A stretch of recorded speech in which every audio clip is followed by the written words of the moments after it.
आज जो आप सुनने जा रहे हैं ये कहानी नहीं है किसी राजा महाराजा सेठ साहूकार या किसी अमीर की।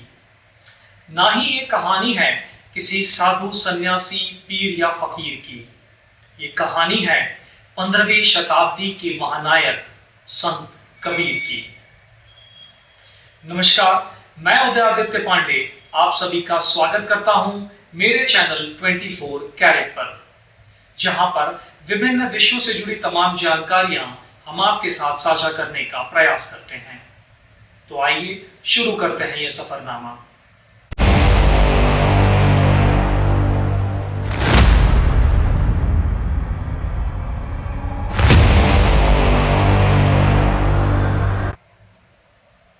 कबीर कौन है? क्या कबीर सिर्फ एक नाम है या कुछ और? हिंदी साहित्य में कबीर की क्या महत्ता है और क्या कबीर आज भी उतने ही प्रासंगिक हैं? आइए ऐसे तमाम सवालों के जवाब ढूंढने का प्रयास करते हैं। भारत के समाज और साहित्य को जिन लोगों ने सबसे ज्यादा प्रभावित किया, कबीर उनमें से एक हैं। कबीर एक समाज सुधारक हैं, विचारक हैं, एक कवि हैं, एक विचारधारा हैं और खुद अपने आप में एक संस्था हैं। साधारण परिस्थितियों में पले बढ़े कबीर असाधारण हैं। वे जन्म और मृत्यु के सवालों से परे हैं। कबीर की महत्ता इसी बात से समझी जा सकती है कि कबीर पढ़े लिखे नहीं हैं, परंतु 21वीं सदी में हिंदी साहित्य की पढ़ाई उनके बिना अधूरी है। वो कहते हैं कि पोथी पढ़ी पढ़ी जग मुआ, पंडित भया न कोय, और ढाई आखर प्रेम का, पढ़े सो पंडित होए। अपने जीवन काल में कबीर ने जितना कहा है वो आने वाले हजारों सालों के लिए एक सबक है। कबीर सिर्फ किताबों तक सीमित नहीं हैं, वे लोगों के जीवन में समाये हैं। जो सार्थकता कबीर की है वो किसी और की नहीं। भारत के इतिहास में कबीर जैसी दूसरी आवाज शायद कोई नहीं, जो पाखंड पर इतना तेज और सटीक प्रहार करती है, वो भी बिना किसी लाभ लपेट के सीधे सरल सपाट शब्दों में। माला फेरत जगमुआ, गया ना मन का फेर, कर का मन का छोड़ के, मन का फेर। आइए कबीर दास जी के जीवन परिचय के बारे में जानते हैं। कबीर के जन्म और बचपन के बारे में बहुत कम जानकारियां उपलब्ध हैं, या यह कह लीजिए कि बहुत कम प्रामाणिक जानकारियां उपलब्ध हैं। कुछ किंवदंतियां हैं, कुछ जनश्रुतियां हैं जो अलग अलग कारणों से पैदा हुई हैं। कबीर के जन्म की तारीख को लेकर, उनके माता पिता को लेकर और उनकी जाति और धर्म को लेकर तमाम बुद्धिजीवी, इतिहासकार और उनके अनुयायी एक मत नहीं हैं। जिन बातों पर एक राय है वो यह कि कबीर बनारस, जिसे काशी भी कहा जाता है, में पैदा हुए और वहीं पर पले बढ़े। नीरू और नीमा नामक दो जुल्हा दंपतियों ने उनकी परवरिश की। वे पेशे से बुनकर थे और उनकी मृत्यु मगहर नामक स्थान पर हुई। कबीरदास जी की शादी को लेकर भी अलग अलग बातें कही जाती हैं। ऐसा माना जाता है कि लोई नामक स्त्री से उनका विवाह हुआ था, जिससे उन्हें 2 संतानें उत्पन्न हुई, पुत्र कमाल और पुत्री कमाली। कबीर के दोहों में इसका जिक्र मिलता है। वो कहते हैं कि कहत कबीर सुनो रे लोई, हरि बिन राखन हार न कोई। और बूढ़ा वंश कबीर का, उपजा पूत कमाल, हरि का सुमिरन छाड़ी के, भरी ले आया माल। परंतु कबीर पंथ में कबीर को बाल ब्रह्मचारी माना जाता है। उनके अनुसार कमाल उनका शिष्य और कमाली उनकी शिष्या थी। कबीरदास जी के गुरु कौन थे भी कि नहीं थे, यह भी एक बहस का मुद्दा है। कुछ लोग उन्हें स्वामी रामानंद का शिष्य बतलाते हैं। उनके अनुसार कबीर ने खुद रामानंद को अपनी चेतना जगाने वाला बतलाया है। काशी में हम प्रकट भये रामानंद चेताए। एक दूसरी परंपरा के मुताबिक कबीर शेख तकी के शिष्य थे। कबीर को मानने वाली एक अन्य परंपरा के मुताबिक उन्होंने वैष्णव पीताम्बर पीर को अपना गुरु माना। कबीर उनकी कुटिया पर सत्संग के लिए जाते थे, जिसे वे हज करना बतलाते थे। कबीर को कुछ लोग निगुरा भी कहते हैं, यानी उनका कोई गुरु नहीं था। वे लोग कबीर की इस पंक्ति का हवाला देते हैं, यह सब गुरु हद के, बेहद के गुरु नाही, बेहद आपे उपजे, अनुभव के घर माही। आइए कबीर के महत्व को समझते हैं। कबीर का सारा जीवन सत्य की खोज और असत्य के खंडन में बीता। उन्होंने अपना शुरुआती जीवन तमाम साधु संतों और फकीरों के साथ गुजारा, जिससे उनमें दुनिया और समाज की समझ विकसित हुई। कबीर ने अपने समय की सामाजिक विषमताओं और कुरीतियों को न सिर्फ पहचाना, बल्कि उसे समाज से दूर करने का अथक प्रयास भी किया। उनकी सरल भाषा एवं शैली लोगों को आकर्षित करती है। वे मान्यताओं को तोड़ने वाले और गलत परंपराओं का तिरस्कार करने वाले हैं। वे धर्म, जाति, वर्ण और क्षेत्र की दीवारों से ऊंचे हैं। कबीर मानववादी हैं, यथार्थवादी हैं, वो समाज में बराबरी के समर्थक हैं।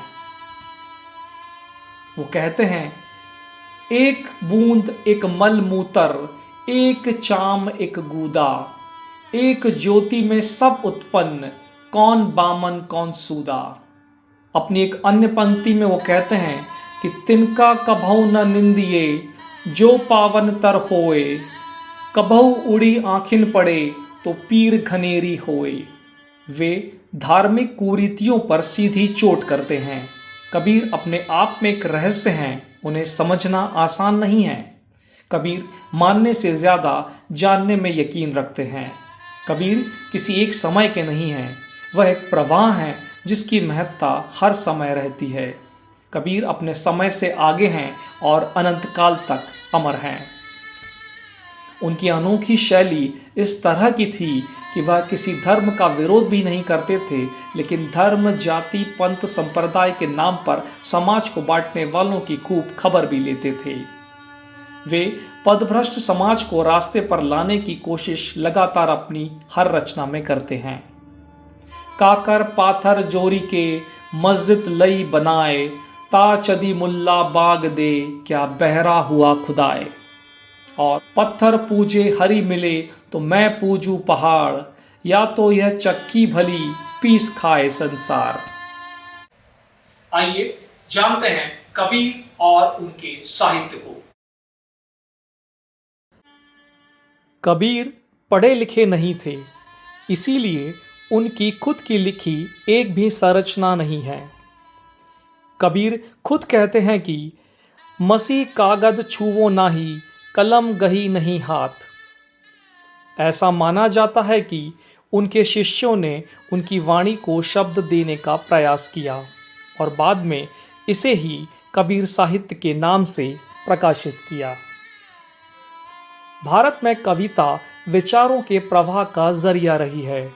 उस समय हर हाथ में कागज कलम नहीं होते थे और लोग जानते भी नहीं थे कि इसका इस्तेमाल कैसे किया जाता है। शायद यही वजह थी कि लोग छंदों में सोचते थे। उनके विचार काव्य में गढ़े होते थे, जो लंबे समय तक याद रहते थे। यह एक कला है जिसमें कबीर ने खुद को पारंगत बनाया। वो कहते हैं कि धीरे धीरे रे मना, धीरे सब कुछ होए, माली सींचे 100 घड़ा, ऋतु आए फल होए। बीजक आदि ग्रंथ और कबीर ग्रंथावली को कबीर का प्रामाणिक साहित्य माना जाता है। कबीर की वाणी का संग्रह बीजक के नाम से मशहूर है, जिसे कबीर के सिद्धांतों का मूल ग्रंथ माना जाता है। बीजक को 11 अंगों में बांटा गया है। इनमें रमैनी, शबद, साखी, ज्ञान, चौतीसा, विप्रमती सी, कहरा, वसंत, चाचर, बेली, बिरहुली और डिंडोला शामिल हैं, जो पंजाबी, राजस्थानी, अवधी, खड़ी बोली, पूर्वी और ब्रज जैसी भाषाओं की खिचड़ी हैं। मतलब कबीर किसी एक बोली के बंधन में भी नहीं बंधे हैं।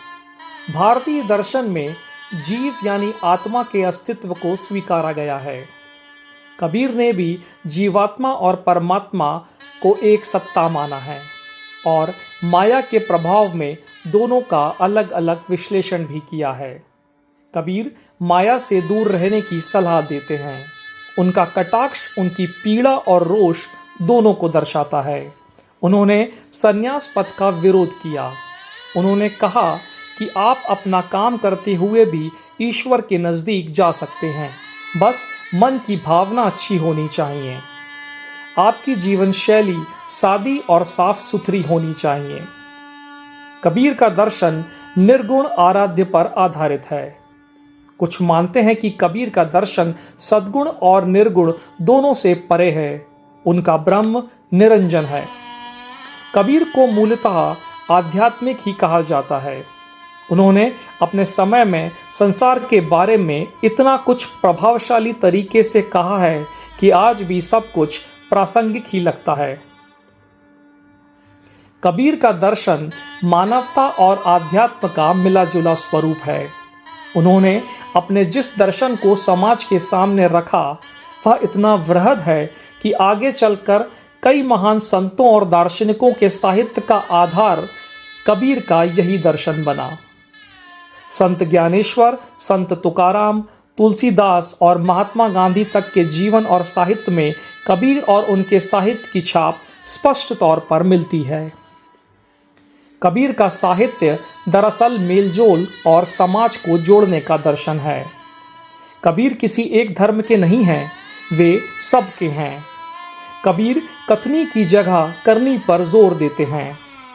वे आडंबर की जगह आचरण और इंसान के भीतर छुपे सत्य को उकेरने की कोशिश करते हैं। उनकी यही सोच उन्हें उस दौर से लेके इस दौर तक का सच्चा महानायक बनाती है। हमन है इश्क मस्ताना, हमन को होशियारी क्या, रहे आज़ाद या जग से, हमन दुनिया से यारी क्या। कबीर प्रतिरोध के कारण प्रसिद्ध हैं, परंतु उनको पढ़ने वाले और उनको समझने वाले जानते हैं कि कबीर गहरी करुणा के भी कवि हैं। आज के युग में प्रतिरोध और करुणा का समन्वय बहुत ज़रूरी है। यही कारण है कि कबीर आज भी उतने ही प्रासंगिक हैं। दरअसल कबीर अपनी रचनाओं के जरिए ऐसे समाज की परिकल्पना करते नजर आते हैं जहां भाईचारा हो, जीवन में सरलता हो और आडंबर ना हो, जहां जाति पाति का भेद ना हो। उनके अनुसार प्रेम सबसे बड़ा धर्म है। कबीर दास जी का सारा जीवन काशी में ही गुजरा, परंतु अपने अंतिम समय में वे मगध चले गए थे। उनकी मृत्यु की तिथि को लेकर भी लोग एक मत नहीं हैं। हिंदू धर्म में ऐसी मान्यता है कि अगर बनारस में आपकी मृत्यु हुई तो आप भवसागर पार, यानी आप सीधे स्वर्ग जाओगे, आपको मुक्ति मिलेगी। कबीर ऐसा नहीं मानते। कबीर कहते हैं कि मैं मगहर जाकर मरूंगा। मगहर जिसके बारे में प्रचलित था कि जो भी कोई वहां मरेगा तो उसे नरक में स्थान मिलेगा।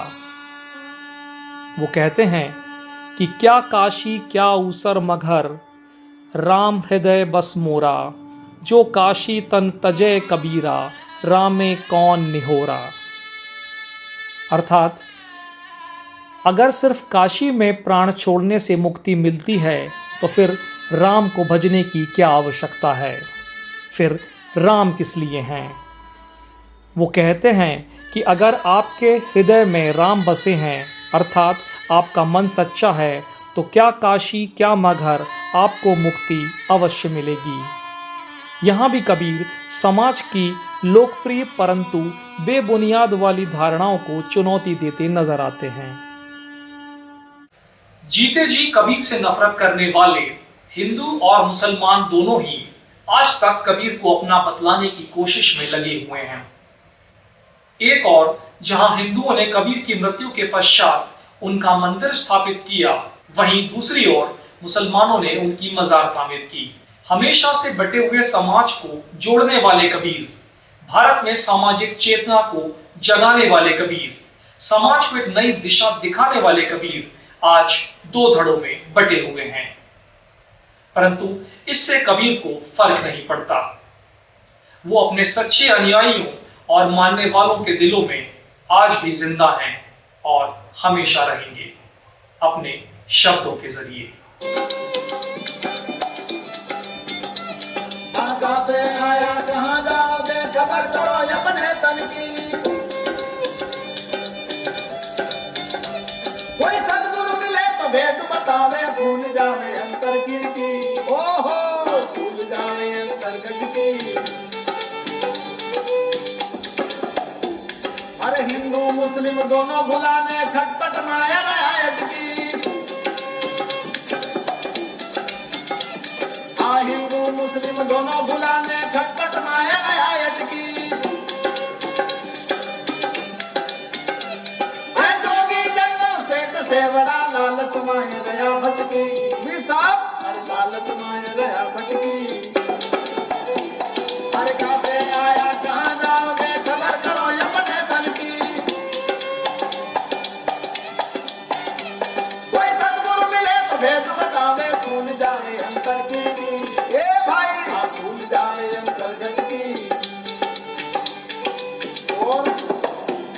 अरे खाली बेटा कुरान बाते जमी जोर वो कर कटकी। काजी बेटा कुरान बाते जमी जोर वो कर कटकी।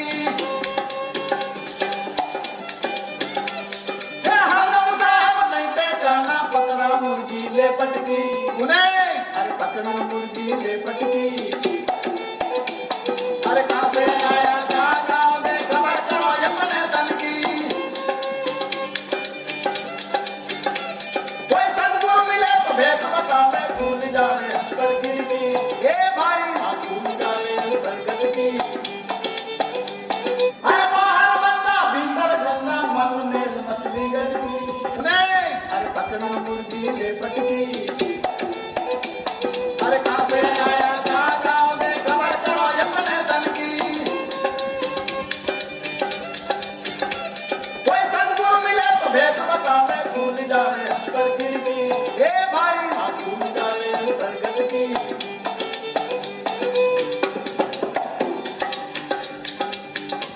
अरे माला मुद्रा तिलक छापा तिरक भरत में अटकी। माला मुद्रा तिलक छापा तिरक भरत में अटकी। गाए बजावे लोग जावे, खबर नहीं अपने तन की। हाँ जी खबर नहीं अपने तन की। अरे कहाँ से आया कहाँ जाओगे, खबर करो अपने तन की। कोई सद्गुरु मिले तो भेद बतावे, भूल जावे अंतर कीर्ति। ओहो भूल जावे अंतर कीर्ति। अंतिम में अरे बिना विवेक से गीता बाते चेतन को लग नहीं चटकी। बिना विवेक से गीता बाते चेतन को लग नहीं चटकी। कहे कबीर सुबह साधु हवा गमन मेरा बटकी।